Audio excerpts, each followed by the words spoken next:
นะโมตัสสะภะคะวะโตอะระหะโตสัมมาสัมพุทธัสสะนะโมตัสสะภะคะวะโตอะระหะโตสัมมาสัมพุทธัสสะนะโมตัสสะภะคะวะโตอะระหะโตสัมมาสัมพุทธัสสะพุทธังธัมมังสังฆังนะมาสามิ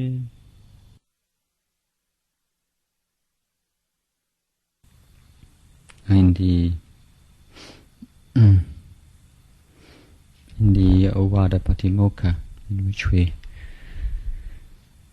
find some of the most basic and important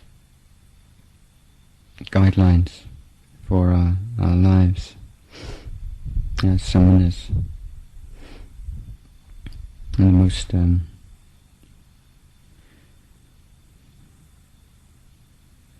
fundamental definition of the samana, or of the one who's left the household life, is one which stresses harmlessness, and this is a offering. This is something that we give the world. Through our way of life, that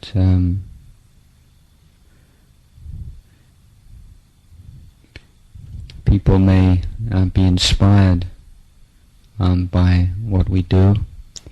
They may be indifferent, or they may be contemptuous of it even, perhaps. But whatever the various reactions to a Buddhist monk, fear is probably highly unlikely to appear in somebody's mind. People see a Buddhist monk and they know that they're not dangerous to them. Animals even see Buddhist monks and they have a sense this is a harmless creature. And I think sometimes we can overlook just the beauty and the nobility of this offering that we make to the world. It's very unusual, isn't it? To be so scrupulous and so caring, even for the smallest kind of creature. Not just human beings, not just the cuddly, lovable kinds of creatures like Shetland ponies and fluffy cats, but even centipedes and geckos and biting ants. Just after you've been in the robes for a while, it's almost inconceivable that you would purposefully take the life of even a poisonous snake or a small poisonous ant. It just doesn't arise as a possibility in your mind. There's not even a kind of a choice. Shall I kill it or not? It's just something that it doesn't arise anymore in your mind. That's a wonderful thing, and something that arises through the power of Sila, as much as through metta bhavana. In fact, these two things are very closely connected. That metta bhavana really only takes off and really is powerful when it is based on this level of Sila, where you don't consider that your life and your comfort has any more meaning and significance than that of even a housefly or a mosquito. If you look at it completely logically, why? It's obvious, isn't it? Why should your life be any more valuable than that of a malarial mosquito? I can't think of any logical reason myself. So this sense of virtue and Sila as an offering of dana, and the apayatana, the offering of fearlessness and protection to sentient beings. This is something, just living the life and doing our practice that we're giving. We're refraining, we're abstaining from killing, harming, hurting in through actions, through speech, and gradually through mind also. And this not doing, this refraining, is a kind of creativity. This morning I was speaking to this group of art students, and I was mentioning to them how much I admire the Chinese brush paintings, in which perhaps only a very small proportion of the canvas is painted on, but the effect and the power of the picture is conveyed by the relationship between the painted form or the painted area and that which is not painted. In fact, the large blank area, white canvas, is what gives the black brush strokes their power, beauty. So you just say that what a waste of paper, big white area, haven't painted on it at all. It's rather ridiculous. But in terms of human behavior, sometimes we don't see that. I think many people don't really see that what you do, your actions, have weight, have beauty, integrity, nobility, because of the things that you don't do. And that skillful refraining from actions, from certain kinds of speech, or from certain kinds of imagination and proliferation. This is the creativity, and artists, writers mention this over and over again. And I think it was, can't remember now, perhaps D.H. Lawrence, who said that the art in writing is in editing. The art is in what you leave out. And many writers will say that it's much more difficult to write a very simple, clear style than a very ornate and complicated style. The simplification is the skill. And this is another aspect of our life, isn't it? This the simplification, and making that a standard or something to come back to measure your practice also. Just how simple is your life? Is your life getting more complicated? If there are a lot of things going on and there's getting more complications, then needing to move away from the simplicity that the Buddha recommended for us. It's taking joy in simplicity that leads the mind to peace. What could be more simple than the samatha object? Whether it is the breathing process, or the mantra, or the concept of metta, or whatever.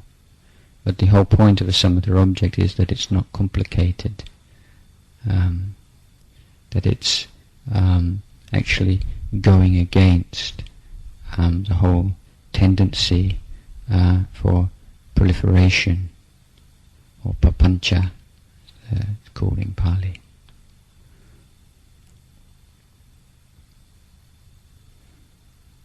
So we simplify our life in every aspect, in the external sphere, our relationship, then with others and with the physical world. And we have certain abiding principles. Most important is the non-oppression of self and others. This is the principle that underlies the whole moral structure of Buddhist teachings, of whether it's the 5 precepts, the 8 precepts, 227 precepts. Being one devoted to harmlessness, harmlessness to others, harmlessness to oneself, one who has the welfare of self and others always in mind.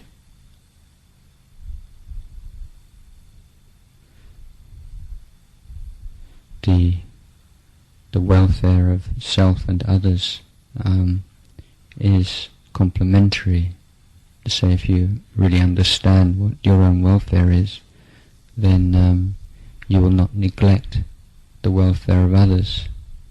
If you really understand what the welfare of others is, you won't neglect your own welfare.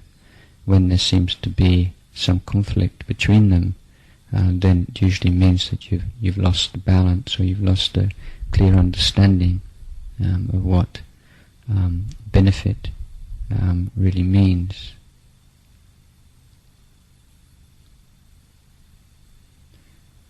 So we have the principle of non-harming, of reverence for life, unqualified reverence for life. We have the principle of honesty and respect for other people's property, but honesty in every aspect of our life. And honesty here, including a sense of non-deceit, non-trickiness,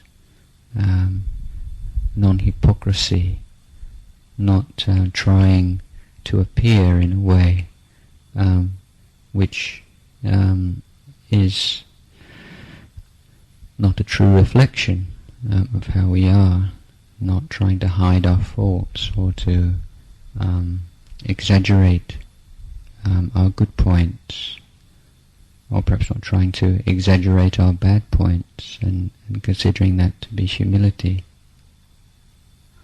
A sense of clarity and honesty. And it work again. You see this kind of two-way process. So just to say, the more honest we are with ourselves about what we're feeling, what we're thinking, then the easier we find it to be honest with other people. Conversely, the more we train ourselves to be honest in our external dealings, then the easier it becomes to be honest with what's happening within us. No obstacle to honesty is usually a sense of self, isn't it, or some kind of attachment to an idea of how we are, or how we would like to be, and then finding it difficult, finding resistance to owning up to those things which don't fit that picture. Sometimes we feel embarrassed about the truth, embarrassed with other people, embarrassed towards ourselves. So that kind of integrity and honesty and kind of unflinching gaze is a power, a strength to be developed. So as because we have Vinaya rules and the not taking what is not given, in our tradition we take this, we're taught to take this from even the smallest object, something of a value of 1 baht, in the anusat, which is forms part of the uposatha ceremony. Then a monk is cautioned not even to think of taking anything as much as a blade of grass. So that again is a radical shift. That's really leaving the world, isn't it? When you compare the normal state of mind of most people. I'm not talking about criminals and people who habitually break the law, but generally even what we call law-abiding citizens. There are very few who would not take advantage of some kind of little loophole if it was available to them, who are not willing to just to bend their principles a little bit every now and again, but to take that absolute standard of honesty. Perhaps it's a little more common than someone taking a complete strict, if you like, scrupulous standard of non-harming. But still, it's an unusual thing, and to make that consciously make that a pole or a fundamental principle of your life in the world is extremely unusual.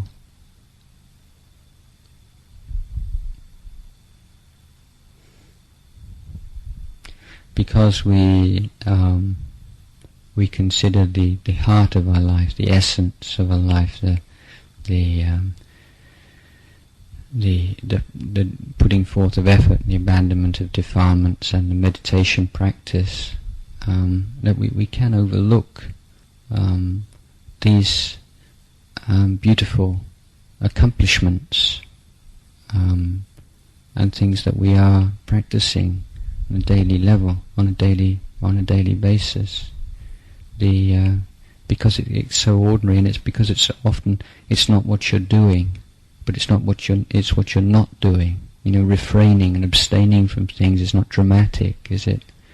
It's not something you're going to see quite great progress in non-harming, or in non-acquisitiveness, or not intending to take things which are not yours. But it's a treasure, and it's merit, it's parami.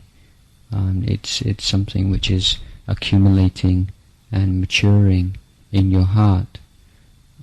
But it's a matter of remembering it, recollecting it, bringing up to refresh and to give joy to your heart, to seeing the beauty of virtue. The Buddha is saying that Sila is the most beautiful ornament, and seeing the beauty of it.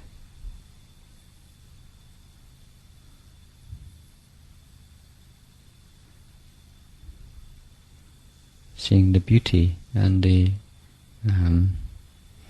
wonder, like of group of young men, most of you young. I'm getting on a bit more now in Ajahn Vipassana, but being able to live a celibate life. I mean, this is almost unbelievable to many people in the world.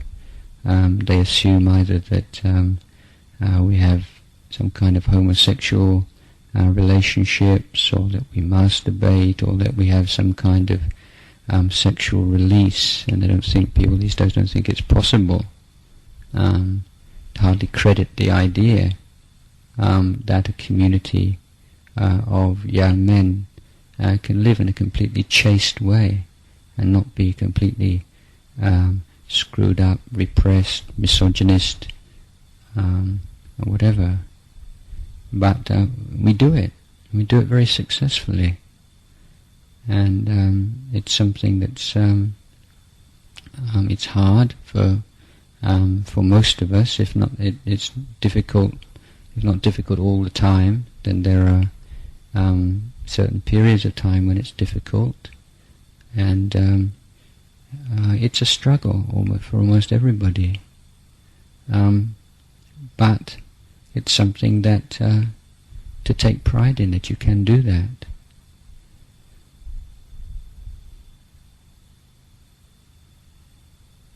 And it's only through taking this very scrupulous standard that we can begin to understand the whole nature of sexuality, to see its conditioned nature, to see how it arises, passes away, and seeing the suffering involved in it, and seeing how impersonal it is, what feeds it, what gives power to it, whether it can be physical conditions, can be food, can be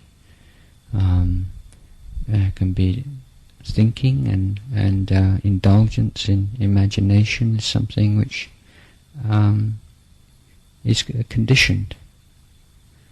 But we can only have a distance from it, be able to reflect on it and see it for what it is, by refraining from the physical, verbal expression of it. And this is an important point with defilements, that we have to pin them down on the mental level before we can let go of them.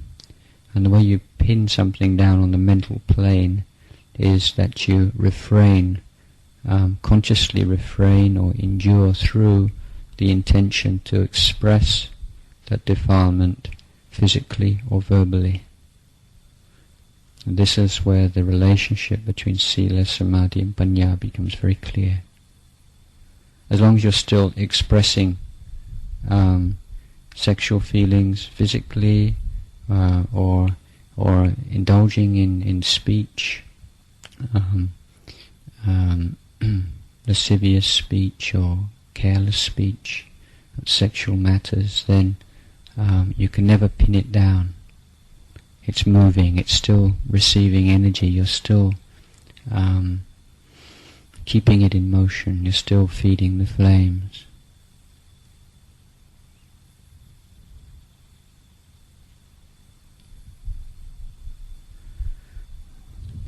So we, as celibate monks, we take a whole new stance towards our sexual feelings and towards women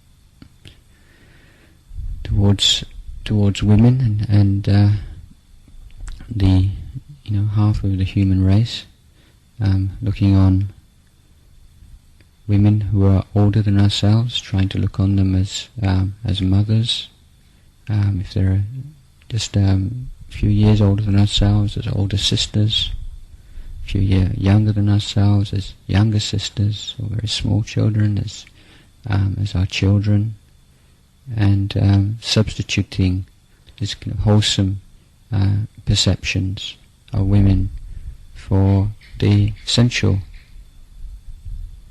And this is again a wonderful gift that you can give women. An attractive woman comes into the sala or comes into the monastery, and you refrain from indulging in sexual perceptions, sexual thoughts about that woman, and substitute it with wholesome reflections, whether it is consciously trying to perceive the woman as a sister,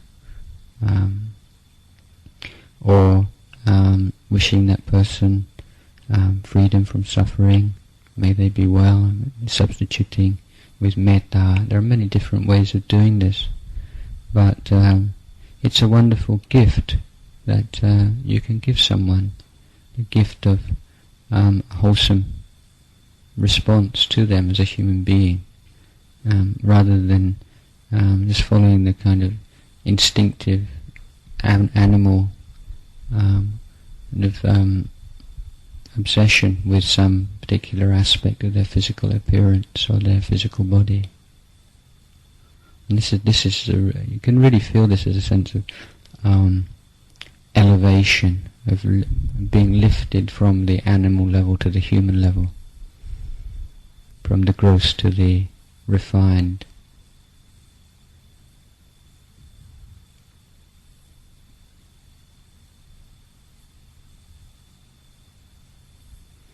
We have a sense of sobriety.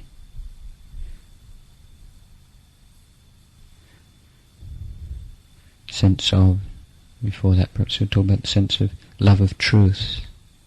There's also something that really struck me reading somewhere, that a book about the Jatakas, and saying that the Bodhisatta, the Buddha to be, through his huge number of lives of throughout the different realms and different kinds of births, broke every kind of precept except for that of telling lies. There's no Jataka story, as far as I'm aware of, where you find a bodhisatta telling a lie. Sometimes he kills, steals, commits adultery, gets drunk, I think even, but you won't find the bodhisatta lying, as far as I know. This is it's an incredible thing. So the power of that. So you find in many lifetimes the bodhisatta has this power that comes from his speech, where he makes a kind of adhitān. I have never in my life done this or done that. By the power of this, of these words, may such and such happen, and it happens. And this is a marvelous, magical kind of thing, that the truth has some kind of power which manifests itself in the physical world.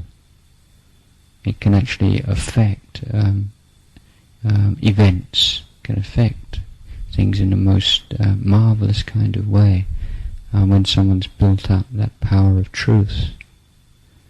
By drawing on that power of truth and making a solemn declaration of truth, and the most amazing things can be affected, as can be seen from many occasions in the career of the bodhisatta.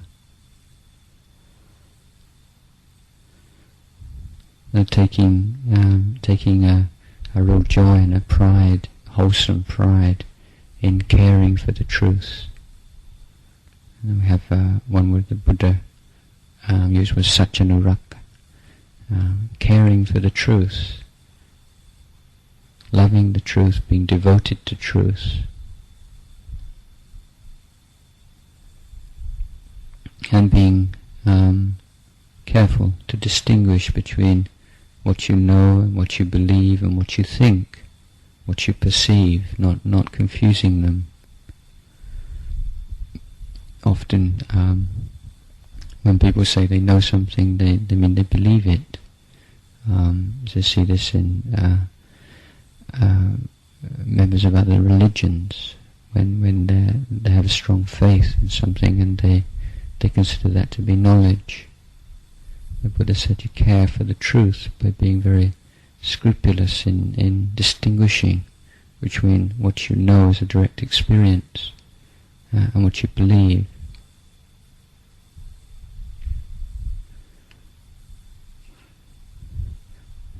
And we have the devotion to sobriety. And sobriety doesn't have such a sort of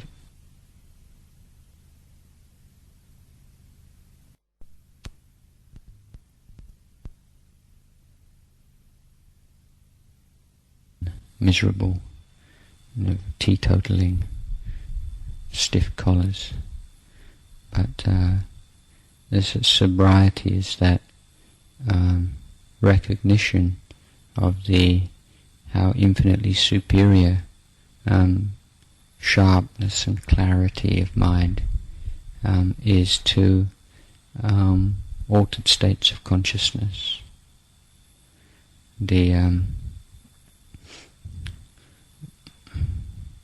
When I after my travels and adventures in the East, in India, on my way back to England, I stopped off to visit a lady friend in mountains in Austria, and I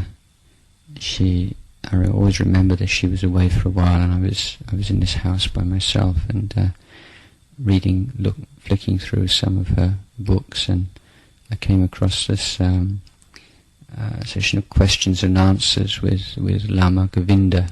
I think some kind of Westerners in India had asked him all these questions, and he gave a marvelous answer to one question, which is one of those times when something's just you read it at just the right time for you.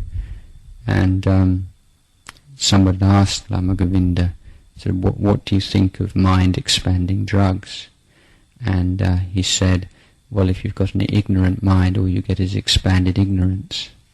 And I thought it was so right on the spot. And yeah, I mean, if you're altering mind expanding, mind altering drugs, altered states of consciousness, it's all within the sphere of darkness, isn't it? You're still playing around with different modes of ignorance. You're not actually going beyond. You're not transcending. You are transcending one particular state of ignorance, but you're still in the same building. You haven't got out of the building. You're still in the prison. So this sobriety is that turning away from the whole razzmatazz of strange and unusual experiences and visions and physiological, mental states that are available through chemical means, and taking a delight in the simple, down-to-earth clarity of awareness,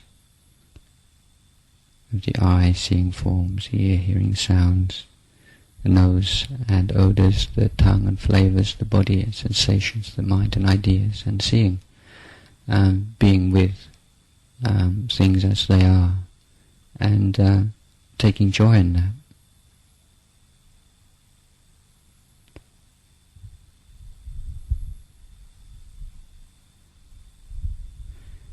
And coming more and more to focus on the one who knows, the knower, the knowing.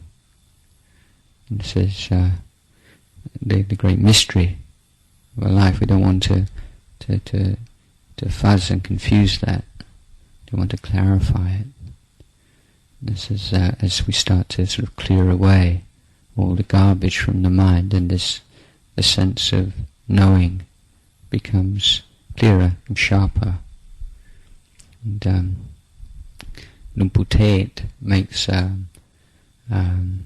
real point of this. He talks about the jit and jai, and jai is meaning the sort of sense of equanimity, the clarity of knowing, as he calls that, the jai, and the thinking, feeling, perceiving mind as the jit. This is his way of talking, and he gives a very simple way of understanding what he's talking about. He says, just hold your breath for a few moments. Your thinking stops. He says that's the jai, and then start breathing again. And as the thinking reappears, he says that's the jit. And he talks about getting more and more in contact with the jai. And as the mind becomes calm in meditation, he doesn't talk about a samadhi nimitta, or a mental counterpart to the breath, but he talks about turning towards the one who knows the breath. So as the breath becomes more and more refined, then the sense of knowing the breath becomes more and more prominent. And he says, turn away from the breath and go into the one who knows the breath, and that will take you to Appana Samadhi.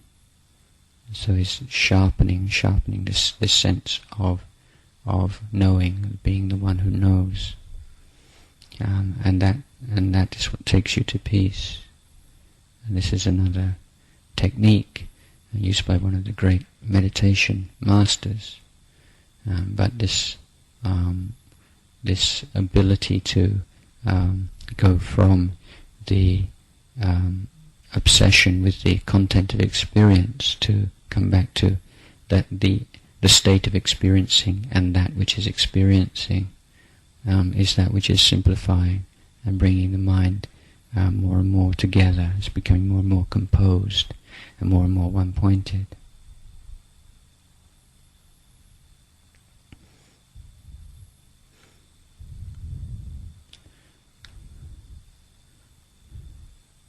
So, recognize these principles and consciously cultivate these principles of harmlessness, of honesty, integrity,